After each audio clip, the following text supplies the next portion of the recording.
Thank you very much. So we'll move now to Jordan and Dr. Raed Alawaisheh and catastrophe after AVR.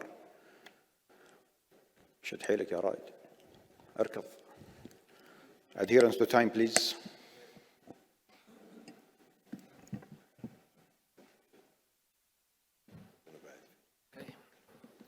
Thank you very much, Dr. Abdullah. Thank you for GIS Organization Committee. Thank you for having me and seeing all the friends here. My case, really, each second is of a great value, so I will go fast. My patient is a 65-year-old lady. She's diabetic and she's complaining of dyspnea, and her echo showed severe aortic stenosis, and her coronary angiogram showed before sending her to the OR, and the decision was to go for aortic valve replacement, showed just a mild LAD lesion. So with no further delay and after discussion, the patient went with the surgeon. The patient went for aortic valve replacement. And in the OR, this is the unusual thing. Usually, we call the surgeon to the cath lab to help us. And this time, the surgeon called me to jump to the OR and to see the patient. After weaning her from the heart-lung machine, there was a transient ST elevation and the left bundle branch block, which was just for 1 minute, and then everything returned back to normal. So the surgeon called me to come to the OR and to see the patient there. Everything was fine. The patient was even off inotropes. Everything was doing great. The monitor showed normal sinus rhythm, and the echocardiogram with the chats where the TE is there. The aortic valve was well seated, the aorta was normal, and the LV was moving very well, and there was no pericardial effusion. So we decided just to wait in the OR to observe the patient for another 13 minutes or 30 minutes and to find out if there is any problem will happen. Everything was fine, everything is good. So the patient was transferred to the CCU after that to go in the smooth course.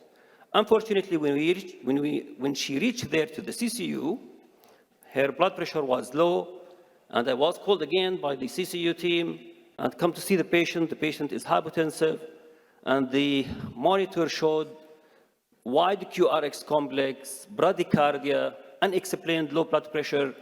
She was given atropine, adrenaline, 3 inotropes were there, and trying to get the pressure up, and there was no response. So I get the chance, when they exposed the chest to do for her an ECG or something, it said, okay, just this will put the echo probe, and the probe showed that the valve is there, aorta is there, everything is fine, no pericardial effusion, but this time the heart is not moving at all. There was no movement of the heart. So what to do at this moment? Everybody was looking in the face of the other one, and what to do? So I asked for ECMO and to start ECMO as fast as possible. And you know, to establish ECMO, you need 30 minutes at least to establish an ECMO in business. So I decided to take the patient to the cath lab. Again, everybody was reluctant to take the patient to the cath lab, what to do there? And the surgeon even was looking at me, what we will do there? I said, no, just we take her there, maybe we'll put pacemaker, see what's going on. Temporary pacemaker, ECMO will establish it there in the cath lab. So I took the patient to the cath lab, and this is what we found. The first thing is to put the temporary pacemaker and to explore the coronary arteries.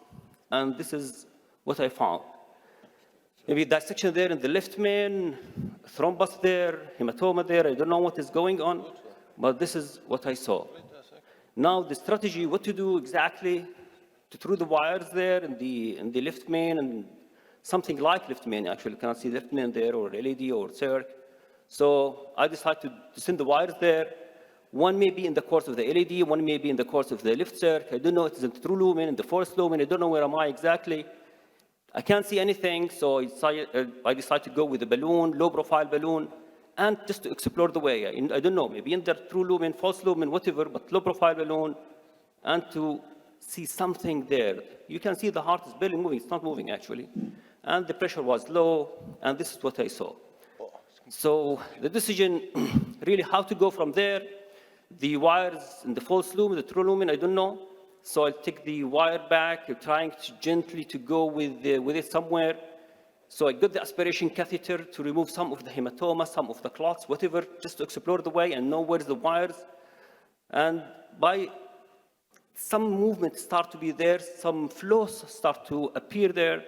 And luckily, the wire in the circ was able to go between the OM and the circ.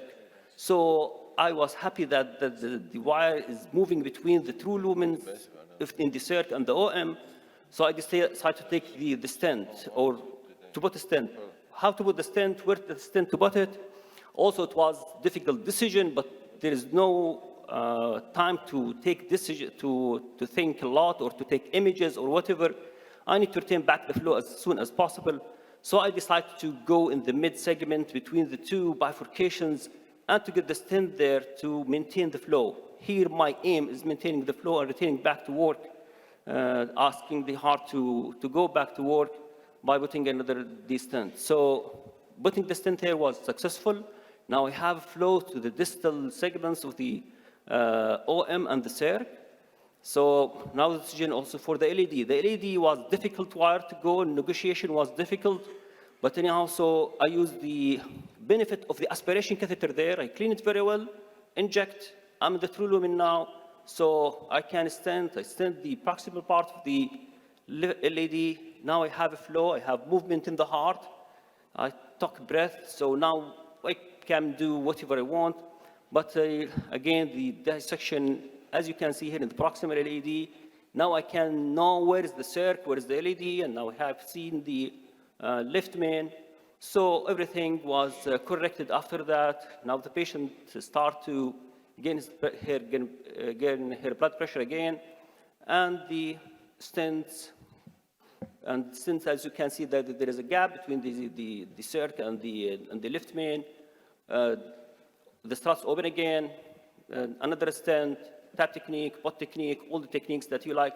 Now you have the pleasure to do all of the fancy things that you want, and now the pressure return back, and fortunately, everything is good. Team flow 3 in the left system. Now I have the chance to check the, maybe I went fast. It's not moving now. Okay. Go back. And Okay. Reem. Okay. Thank you.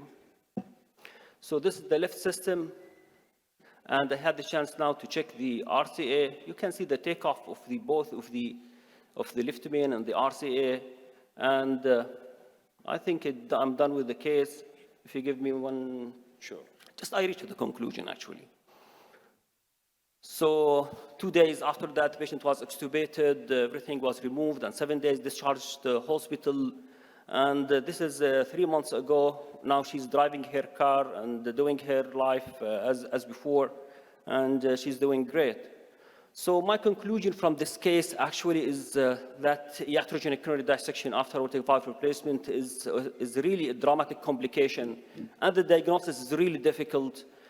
But maybe coronary angio can save the patient, as my patient in this case. And really the difficulty and the challenge is really how to do the intervention. And the aim is to gain back the flow as much as you can, as fast as you can. It is not about how to do it and the strategies and the images and all of these things. And sometimes it's really difficult. You need, most of the time, to send back the patient to the surgeon and to do something to fix it in the OR. But when you have the patient stable hemodynamically, you can do this. Great. Thank you very much, Raed, sharing with us this rare fatal phenomena described in 1967, I think. Dr. Thank you for showing that. I mean, a dramatic save, a fantastic save to get this patient back. I imagine you had a very interesting discussion with your surgeon afterwards. Yes. What did he say? What happened? Actually, try to find out what happened. But I think with the minimal invasive surgery, they do something called direct cannulation antegrade Exactly, bleeding that's- to the heart, cardiobleeding to the heart, and this cannulation may be the one which caused the problem. Yeah, I mean, they've got, it's a very blunt instrument, right? It's got an olive at the tip. I remember that from my surgery days. And and they just shove it into the ostium, so. I think the anatomy of the left main and the takeoff from down up also play a role in cannulation difficulty with the surgeon. Let's take one comment here, then. Excellent, safe. Personally, I will vote for it. Did you think about SKS? Because this case is for, maybe this is an indication for SKS. Did you think about it, the spontaneous kissing stents? Because you have dissection in both, you don't know where it is, where it started, where it ends. So just two stents, one in the LAD, one in the... I'm not sure if the LAD wire is it in the truman or not. I was not sure, so I cannot do this. Okay, thank you.